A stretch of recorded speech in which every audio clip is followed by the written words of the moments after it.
Hello and welcome to another podcast with me, James Walters, owner of Border Terrier Stanley and promoter of all things dog friendly via our Dog Friendly magazine and website. I'm here with Steve Bennett, long-time owner of Whippets and founder of the Dog Friendly business in 2003. The Doggy Podcast with Steve and James. We're delighted to have Anna Brown on the podcast today. Anna has been organising dog-friendly yoga weekends in Llandudno for the last couple of years. These were originally yoga weekends where you could bring the dog, but she has now started to develop more dog-friendly weekends with walks and an option for yoga. James, through Dog Friendly, you've organised dog-friendly weekends for our members and followers. Why do you think there's such a demand for these sort of group holidays now? I think there's quite a lot of reasons, Steve. I think it starts with something, you're going on holiday and you're also guided. So you're going somewhere where somebody's going to meet you and greet you and tell you about what you're going to do over the next couple of days. You're going to meet like-minded dog owners, people who just love dogs and love meeting dogs as much as people, and dare I say, in some cases, a lot more than meeting people. The area that you go, you're going to explore the most interesting bits with your guide that meets you. Unlike if you just turn up at somewhere on holiday, a new location, you've got to learn it all for yourself. When we've done the weekends before, and Anna will know all about this, as organising them herself, is if you've got a location where people can relax and chat and they can spend time with dogs, it's a kind of community thing. Food can be catered for, even if it's not included in the package. The organisers, like ourselves, could take you somewhere. This is really good for single people as well, people who don't have somebody to go on holiday, or they actually want to leave somebody else on holiday and go somewhere with their dog. You've got walks, history, activities you might do. I think overall it's just taken care of, and the price isn't hugely that much more if you think about all that care. Anna's obviously been organising these sort of things, so let's talk to Anna. Welcome, Anna. Thank you. Hello, both. It's nice to be here. Thanks so much for coming on the podcast today. So tell us a little bit about yourself. What's your connection with dogs? Okay, so I'm Anna, and my connection with dogs is just that I love them in general. I had a amazing dog when I was younger called Bruno, a cross between a sheepdog and an Alsatian, and I just loved him so much. He was so much fun, and it was lovely to have a dog growing up as a kid, having a dog in the house. So I just got loads of really fun memories of that. Telling him my woes, thinking that he understood me. It's like he could see into my soul. And as an adult, I always wanted to have a dog, but it was never quite the right time. Whatever reasons that was for. It had to. It's a big commitment, isn't it, to have a dog, and whether it was where I was living or my job, it just wasn't quite the right time. But then it all fell into place when my son was, I think he was 2, maybe 2.5. It was after COVID. It was 22, and my boyfriend's uncle's dogs had a litter of Springer Spaniels, and we weren't actually even going to get one, even though we liked the idea of it, but it just still didn't quite feel like the right time. But then one of them wasn't collected. They all had somebody who was bad. They were all sold, but one of them hadn't been collected. And my partner took my son there one day to Gwyn's house, and Oscar was playing with him, and Sean just said, "Should we get a dog?" So that's how he came into our lives, and we haven't looked back since. It's one of those things. It wasn't the right time, but we were ready. And as it happens, I started working from home not long after we got Chase. So before that, he went to the workshop with Sean. And then he's just stayed at home with me ever since. So he's my little companion. He sits by my feet as I work, and he's always very grateful when I go out for a lunchtime walk. Yeah, lovely. So fitting the lifestyle. You can look after him all day, and it gives you a break as well during the day when you want to go out. Yeah, exactly. It forces me to go out for a walk because, I'm working from home. I'm sat at my laptop. It's so bad for you, isn't it, to sit all day? But it gets me out in the morning, gets me out at lunchtime, and yeah, just find it makes me have a much clearer mind when I've been out with him. So it's really nice. It's a really lovely way of life, and I've just had to accept that we now are filthy people and have never really have a clean house because he molts a lot and likes to roll in poo. But that's all part of the fun. Exactly. Yeah. So you've been running weekends for a couple of years. Is this full-time job, or how did you get into running weekends, group weekends for people? So I started Wellness and Walking Holidays in November 2023. And although much of my time is taken on this, I do also work for another company that's similar to mine. They organise group guided walking holidays for solo travellers, but they don't have any dog friendly options. And they do that in the UK and overseas. So it's really nice to be involved in that. It's what I've done for 11, 12 years. So it's nice to have that to I can just do that as and when. There's no set times where I have to work. I'll just log in and see what's there to do. And it just ties in really nicely to what I'm doing as well. Yeah, they're a really lovely company to work for as well. Eventually, it'd be nice to say wellness and walking holidays is my full-time job, but I do like having that as well. You've always worked in the travel industry. Yeah, yeah. So I worked for a tour operator and we organised walking holidays in mainly overseas, actually, some in the UK. So that was hotel to hotel treks or centre-based holidays where you stayed in one hotel and we provided walking notes so people could go there and then they choose from the walk booklet that we gave them. And just have a week-long walking holiday, or they do hotel to hotel treks where we organised the baggage transfers between hotels and they walked and just had, a day sack with them. So, yeah, that was a really, really interesting job. And as I say, I did that for 11 years before my boss sold the business. That was the kind of catalyst that made me set up Wellness and Walking Holidays, actually, because it was a really small company. So I think at its biggest, there was maybe 8 employees.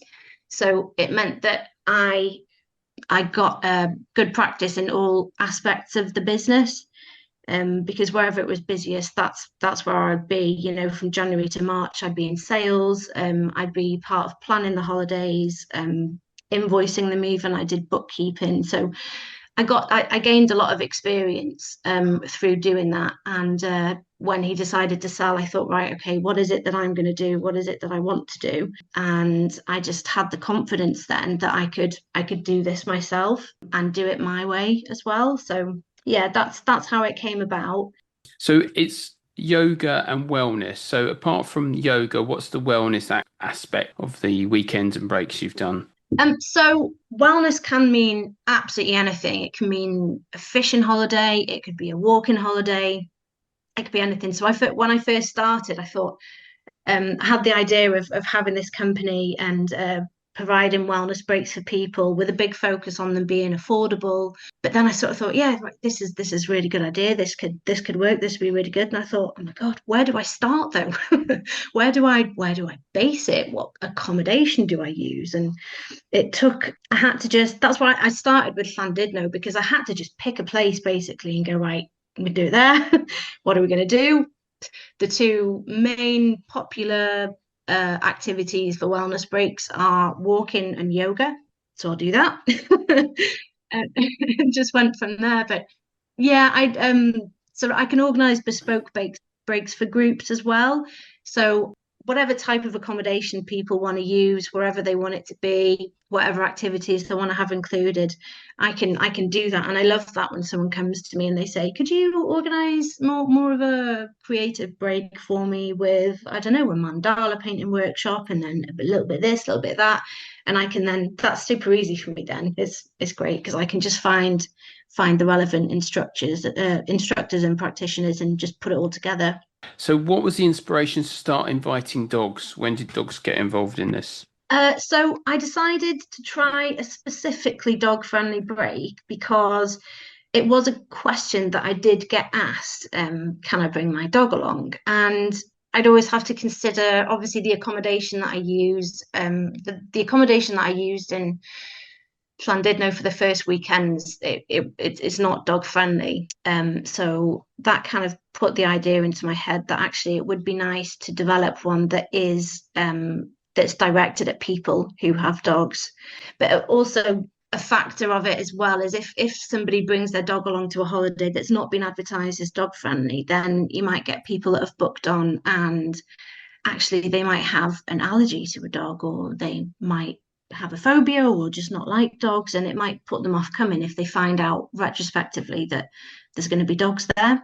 Yeah. So I thought actually the two things need to be separate, so that it can be, yeah, I just thought it'd be good to develop a holiday where people can take their dogs and it's super dog friendly. There's no aspect of it where you think, oh, I wouldn't be able to take my dog here. They can be part of absolutely all of the weekend. And then it's also great for people who just love dogs but don't have a dog. And that's the first weekend that we did. There was a few people that didn't have a dog. I didn't take my dog either because he would not relax in a yoga class. But people knew they might not have a dog, but they knew they could meet some dogs at the weekend. Yeah, exactly.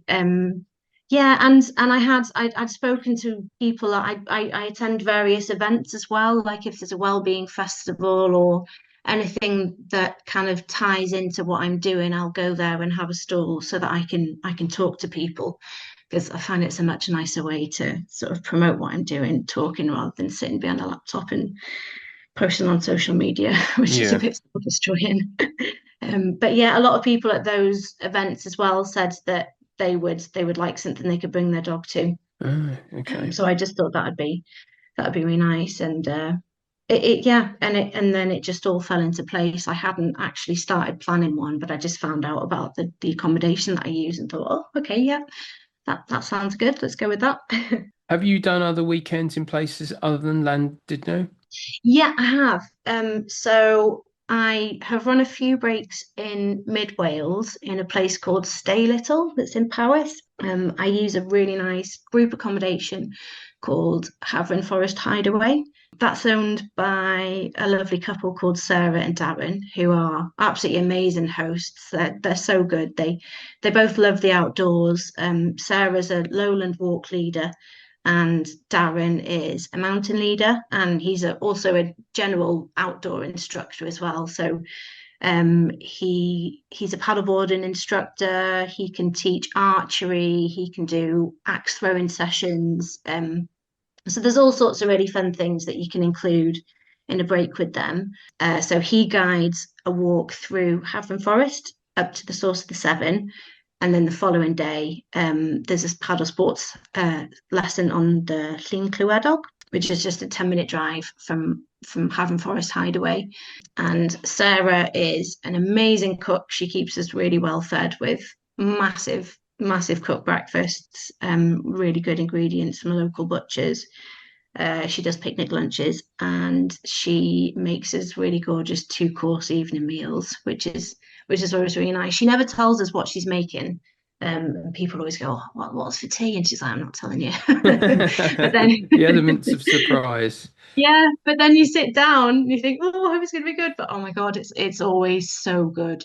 She really makes, she goes the extra mile. She researches, she makes sure she's catered for everyone's dietary requirements, and everyone that's been there wants to go back. It's brilliant. So that's a lovely place that I've found. That's the key thing, is finding places, finding people to work with who kind of fit with your ethos. And they just do. They're absolutely brilliant. And there's other types of breaks I've done there as well. So I think I've done 3 walk and paddle breaks, where I said you do a guided walk and then you do paddle sports, and that could be it could be paddleboarding, kayaking, or canoeing as well. They've got all the equipment there at the lake. And then I've also done, sort of said briefly before about a creative break. There's been a creative break there as well, where a lady came and did a mandala painting workshop. Yeah. And what else was there? Macrame as well, or macrame. I'm never quite sure how to say that word, but a macrame workshop where the guests made dream catchers. So do you think this Haven Forest Hideaway holiday could have dogs come along to that? Well, this one, sadly, no. But I mean, there is accommodation in the area that I could introduce a dog friendly one. Yeah, of course you've got to watch what activities you do. And I don't know how it would work if you took a dog to a paddleboarding lesson, because I suppose the instructors would have to kind of have experience with that. And Yes, but they are some. I mean, we did something on paddleboarding, and there are some right. paddleboarders, but Oh, that'd be good. I would love to do that. I've taken Chase on my paddleboard with me a couple of times.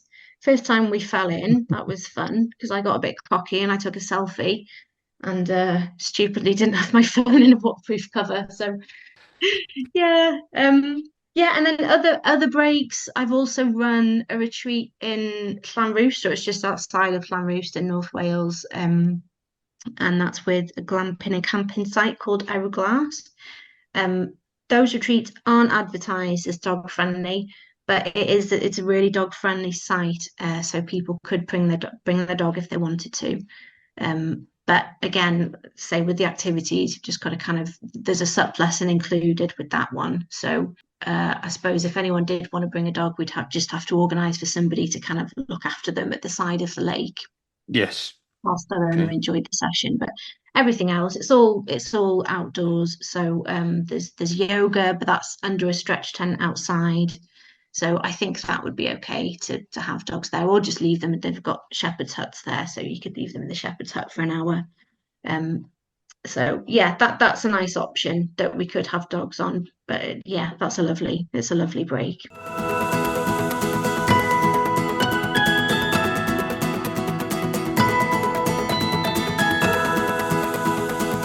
So, Anna, by the sound of it, the main dog-friendly holiday at the moment is in Llandudno. Why do you think Llandudno's dog-friendly? Have you found any particular places you could tell us about where you can take your dogs there? Yeah, Llandudno is a great place to go with your dog. There's always lots and lots of people there with dogs. You don't have to go far to find a really beautiful walk in Llandudno. The beaches, they've got two beaches, where you can let your dog run free as long as they come back. They've got West Shore, which is that's my favourite. That's my favourite beach in Llandudno, and I only recently discovered it really, even though I've gone to Llandudno for years as a kid. I've never gone to West Shore Beach, and that's quite a theme it's not as well known about, but it's sandy. It's like a long stretch of a sandy beach. It's absolutely beautiful. Um, the only thing is between, I think it's the end of September and maybe the 1st of May, you can take your dog on any part of the beach, but then there's restricted areas. But you can still go there. There are places that you can go with your dog just on sort of one end of the beach. And there's also the North Shore as well. So you've got the promenade along it. There's only a small section of the North Shore beach where you can't take your dog during the summer. So that's a good option as well. It's a pebbled beach though. So you've just got to kind of avoid the stones. I worry about that side with Chase's paws really, so I prefer West Shore. And then there's loads of coffee shops that are really dog friendly. There's Providero coffee shop where there's a yoga studio above it. That's what I use for my weekends. So that's really dog friendly. Across the road, there's a cafe called Dudley and George, which serves really good food. And they're also a pet shop and a dog groomers. So that's a brilliant place to take them. You can take your dog for a little pamper whilst you're in Llandudno on a wellness weekend. Yeah. And there's some good dog friendly restaurants as well. And just down the road from the accommodation, there's the Ormo Lounge, which I think is part of a franchise, but it's really good. When I called up to check that I could take a group there with dogs, they said, yeah, we prefer dogs to humans. So Right. I thought, well, that's marvelous. And there's a pub just next door to the Stella as well called the King's Head. That's very dog friendly as well, so that's a good option, and it's just very close. And then a little bit further away from the accommodation is Dullen's Seafood Restaurant, which is it's on the North Shore beachfront. And they're really dog friendly as well. When I've been there, they bring you over a bowl for your dog and make a fuss. So it's really nice. There's a lot of places that are really truly dog friendly, not just dog tolerant. So it's a great place to go. There's also places for kind of to do things with your dog. So you can walk along the Victorian Pier. That's a popular place. There's a cafe at the end. I think there's a bar as well. You see loads of people there with dogs. Been along there with Chase and had to keep very tight hold of his lead because there's the bars. I thought, oh my God, would he actually jump into the sea if I let him? Yeah. But yeah, and there's a pet shop place along the pier as well. I think it's called Pets on the Pier. And at the B&B, they give you a voucher for either Pets on the Pier or Dudley and George as well. So they sort of collaborate with local businesses there as well. Yeah, so that's a nice option. You can Yeah. also take the tram up to the Orme. And the tram station is next door to the accommodation there as well. That's perfectly fine to take the dog on. I took Chase. He sat on my knee the whole way up, which is great. But yeah, that's a lovely option just for people who maybe don't want the climb up to the Great Orme. You could take the tram up and then do a circular walk around at the top. It makes it a little bit easier. And of the Great Orme as well, there's the famous copper mines, and that's dog friendly. But I think it does say that there's some places where there's grids, so you maybe have to just watch their paws. But otherwise, you can go and have a tour of the copper mines, and it's okay to do that with your dog. Yes, there's lots of options. Yeah, it seems so. And the thing is about it, when you come on this break, then you're the person that knows the best places, and whereas when people turn up, then they can do their research, but they're never really sure, are Yeah, you? exactly.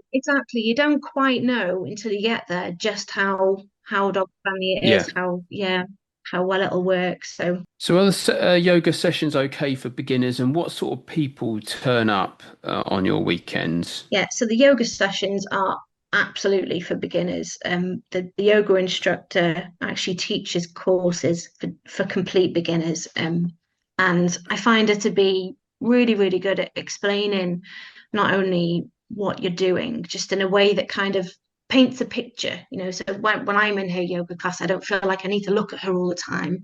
I can just listen to her, and I sort of know what she's talking about. She also explains what it is, how it's good. So it's quite informative as well. So I think that's really good if you've never done yoga before, because it gives you a really nice taster of how it benefits you, and hopefully you'll feel the benefits of that during the class as well.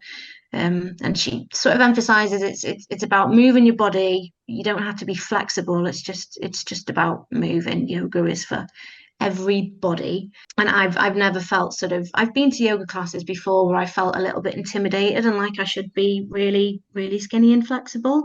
But it's just not like that. Most classes you go to, it's not like that. And I always feel really good after it. So yeah, beginners are totally welcome. Anybody can Yeah, come. anybody. And also That's she'll good. give you more difficult options as well for people, because the sort of people that come, I've had yoga instructors come. So I've had people there who are total beginners and also yoga instructors. So yeah, she can tailor the class to make sure that it's enjoyable for everybody. What can somebody expect to receive as part of their weekend break package, Anna? So for the in general, I organise the accommodation and include that as part of the package. In Llandudno, so you get the accommodation and the activities and breakfast. But because there's lots of options of places to eat for lunch and there's places to eat out during the evenings, I don't include evening meals there, because it's just nice to give people the option. Some people like to come away for a break and enjoy the activities with the group, but then they might not necessarily want to eat with them at night. It might be a bit too much, and you get other people that come on their own and they do want to have that social aspect. So Llandudno is great because I can leave that open. There's other places where I organise holidays where the meals are included. So it just depends on where I use really. Because like the places I mentioned about in Havering Forest Hideaway, it's quite a drive to get to the nearest restaurant. So it's nice to have the option to eat there. Yeah, so it just depends on the venue as to what's included. But generally, you get all the activities, you get free time as well. That is important. And yeah, whatever meals work best for the break. Anna, can I bring two dogs with me? If they're dachshunds, for instance. Yes, not a problem. At the accommodation that I use, the Stella, each room you can have a total of two dogs. So it is a possibility to bring two. Yeah, it's not an issue in the respect of the accommodation, but for the yoga weekend specifically, I do advise that guests bring just one dog, mainly so that during the yoga classes we stand more of a chance to keep the space relatively calm and manageable during the yoga sessions so that people can enjoy it as well. And I suppose if one or two people brought two dogs, that wouldn't be a problem. But if everyone brought two dogs, there's the 7 rooms at the B&B, that's potential for 14 dogs. And I think that might become unmanageable potentially. Yeah, And you never know, you could have 4 dogs and it might be unmanageable because you might get one that doesn't want to sit still or sort of takes a light to a different dog, you never know how it's going to work. But I just thought, I think I'll stick with 8 dogs for the yoga sessions. And that seems like a good number. yeah. But as I say, it's not completely rigid.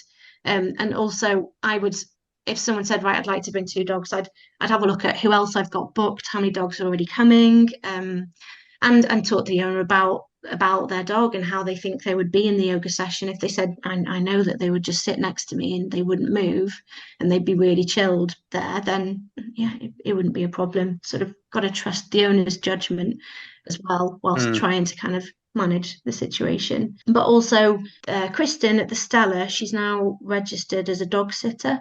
So that's an option if there were too many dogs, or just anyone comes and they think, "Oh, I'd really like to do the yoga aspect, but maybe my dog wouldn't settle." That's me with Chase, definitely. Then you can leave your dog at the B&B with Kristen. I think she's limited to how many dogs she can look after, but there's local dog sitters as well. There's people that she knows who are also registered dog sitters. So we can organise that as well. So we could have 14 dogs and the 14 dogs come on the walks, but you just, have half of them with a sitter for the yoga sessions. You sound very accommodating, Yeah, Anna. try to be. Yeah, so Try to be. I'll keep I'm bringing 4 dogs. Have you had any interesting experience with dogs on the breaks so far that have created a challenge for you? Not yet. So far I've just run the one dog friendly weekend, and it went really, really well. There was 4 dogs there, and they were all really calm and chilled. One of the ladies left a dog with Kristen at B&B. So then there was only 3. But yeah, during the yoga sessions, it was really nice. But um, in order to do so, when I put it together, I thought, oh, well, I need to do a risk assessment for it. And I had to think about what challenges could crop up. And I didn't really know how it was going to go, to be honest. So I tried to prepare for every eventuality and had to think about how my dog would be in those situations. Uh, uh, but I decided that it was going to be okay.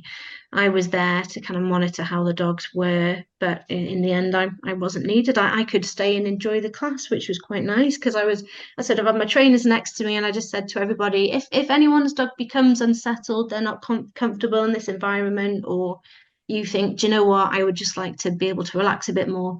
I was there prepared to kind of take the dog out for a little walk, but I didn't have to do that. So I'll let you know at the end of the June weekend if there's any challenges because Thank there's you. more dogs on that one. So tell us about September.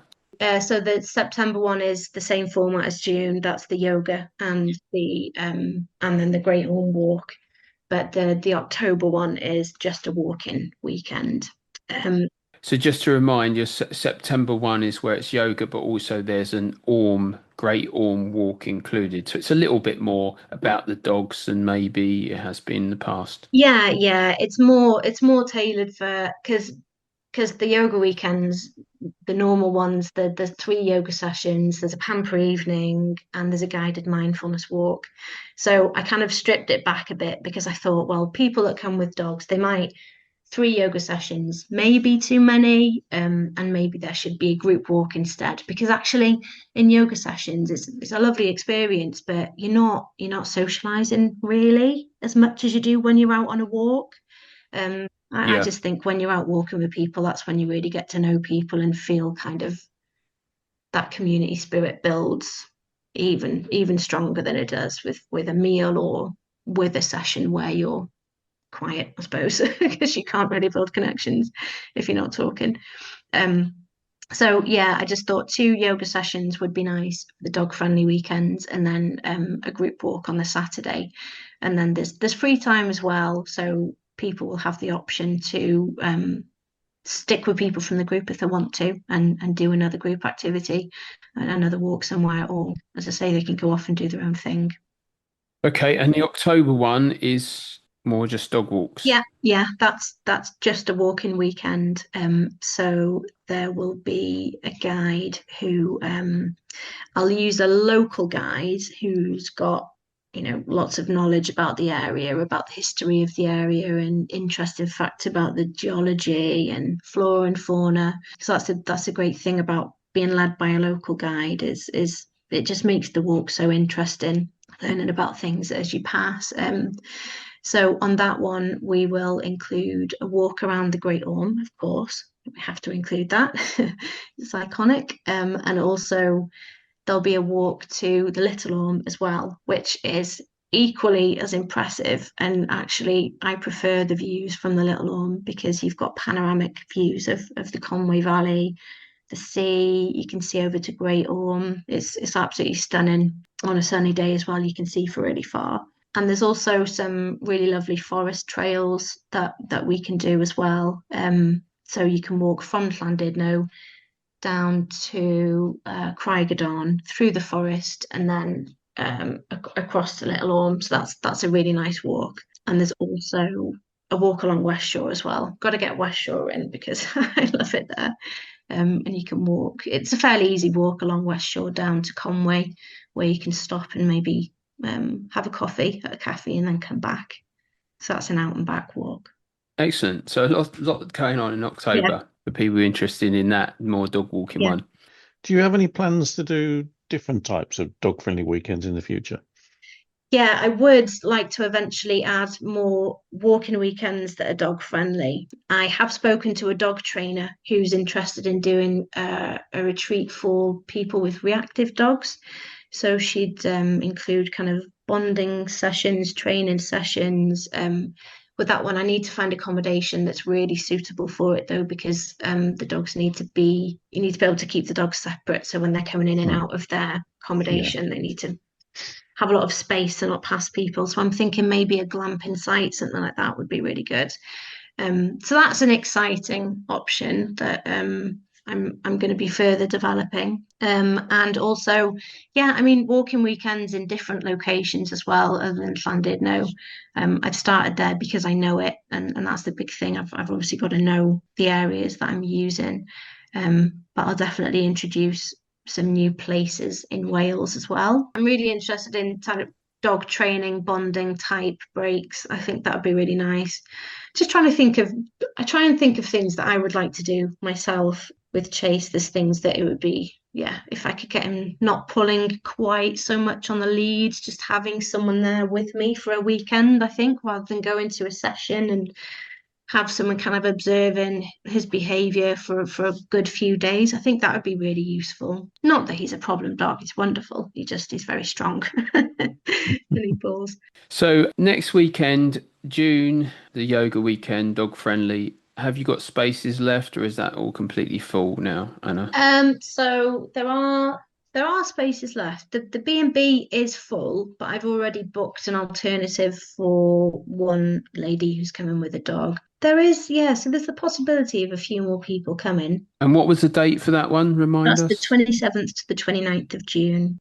How would they get in contact with you, Anna? So you can go to my website, www.wellnessandwalking.com, or you can find me on Facebook /Wellness and Walking, Instagram, same Wellness and Walking, but there's an underscore in between each word. I'm on TikTok as well. So yeah, I mean, a quick Google search, Wellness and Walking Holidays, and you'll find me. Anna, thank you very much for coming on the podcast today and telling us all about your breaks. I'm sure we'll be really excited, as the members will, finding out more breaks that you're doing in the future. Yeah, you're very welcome. Thank you very much for having me on. And before I go, Dog Friendly have also got some other breaks, currently arranging breaks in the Peak District and in New Forest. We have breaks in Dunster this year as well. So do check out the website www.dogfriendly.co.uk/dog friendly breaks to find out more. And the Londino breaks will also be linked on there as well.